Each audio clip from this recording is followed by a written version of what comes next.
Ladies and gentlemen, my name is Paul, and in this Regamer.com video we're going to be reviewing the Nintendo Switch Pro controller. So just a disclaimer, I bought this controller with my own money. This is not a sponsored review, and thus of course all opinions are our own. So the Pro controller is undoubtedly the most expensive first-party controller that is available for the current crop of consoles. Obviously prices do vary all the time, but you're going to be looking at around the 60 Great British Pound mark or around the 65 to 70 US dollars, which is a pretty steep investment for a controller. The question is it worth the cash, since the Joycons, which of course attach to the Nintendo Switch itself, do the job fairly admirably. First things first, of course, is the Pro controller's design does look very familiar. It looks very much like, let's say, the Xbox 360 or Xbox One controller, and indeed if you've used one of those controllers before, its design and feel in your hands will feel very similar. In terms of battery life, I have to say that this controller is actually very much meeting what Nintendo claims it does, and that is very good. You're going to be getting around 35 to 45 hours of battery with an average of around 40. Now, I've only had to recharge this a couple of times since I've had it in the couple of weeks. I got my Switch around the Christmas period, so that's pretty damn good, and means that long sessions of, let's say, Mario Kart, Zelda, Mario Odyssey, and so on are definitely achievable with this. You don't need to constantly worry about plugging in a power cord and, being tethered to your Switch. Naturally, however, there is a question. Is this controller worth the money? Especially given Joy-Cons obviously can be portable, and the versatility of them where you can split them up, and for example if you bought another set of Joy-Cons, of course that can be used as two controllers for, let's say, Mario Kart 8. Well, it really does depend on the type of gamer you are. Now, in my personal opinion, I would highly suggest this controller if you have long periods of gameplay on, let's say, Mario Odyssey, or perhaps even Zelda Breath of the Wild. I noticed that control and precision was definitely better with this. Now, I do have fairly large hands, to be honest with you, and thus with a standard Joy-Con, my hands do feel rather cramped as I'm wrapping it around. I almost feel like I've got claw hands. With this, it's nice and comfortable. The D-pad is also considerably better, and while a lot of Switch games don't necessarily use the D-pad, of course that's going to change. And if, for example, you were to play, say, Street Fighter 2 on the Switch, well, good luck to you on a Joy-Con, as you can probably imagine.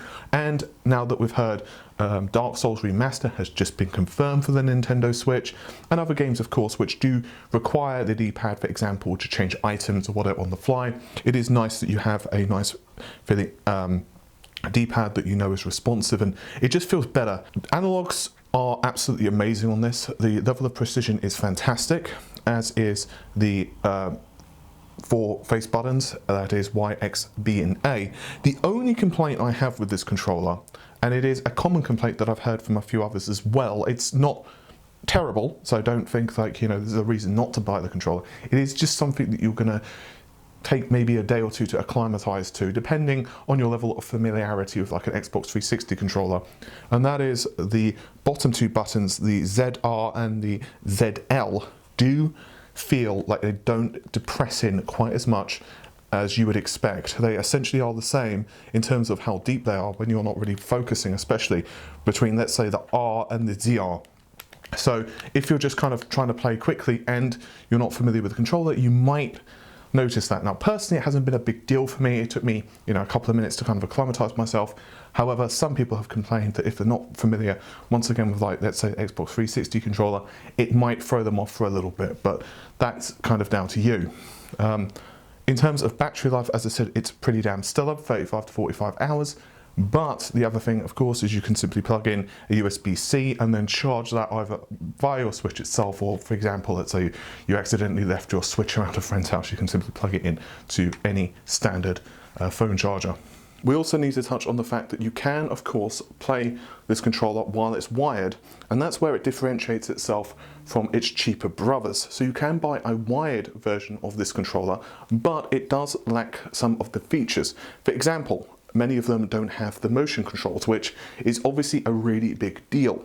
Now, frankly, it actually kind of annoys me because I find the motion control, for example, in Mario Odyssey isn't necessarily great when you're trying to play it on, portable mode, but that's a slight complaint against the game. Although I do really love Mario Odyssey, I must admit. This, obviously, because it does have motion controls, it has NFC as well. So for example, if you've got amiibos, you can simply doink and it will work. And of course, it's got the other functions that you would expect from any modern controller. It has, of course, rumble, which feels pretty good, although personally I dislike rumble on any game, so I disable it. And of course, it's got the obligatory home button, the minus button, the plus button, and all the other bits and bobs that you would expect from a standard Switch controller. So the question then, should you pick up the Pro Controller? Honestly, yes, I think you should if you don't necessarily play your Switch on the go all the time. Basically, this comes down, of course, to your usage scenario. If you're someone who almost always plays the system in portable mode, in other words, you're holding it rather than you're setting up on a, let's say, a TV stand, sorry, a stand, then by all means, you can stick with the standard Joy-Cons, because obviously, it just doesn't work for you to hold this. But of course, if you do switch, put the Switch on a table, then this is definitely the way to go. Or if you play the Switch in docked mode and therefore connect it up to a television directly, then I would highly suggest having at least one of these controllers.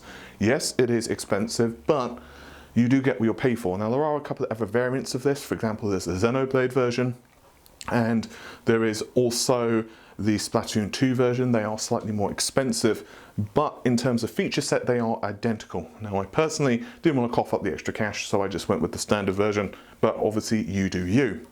With all of that said, that's pretty much it for this video.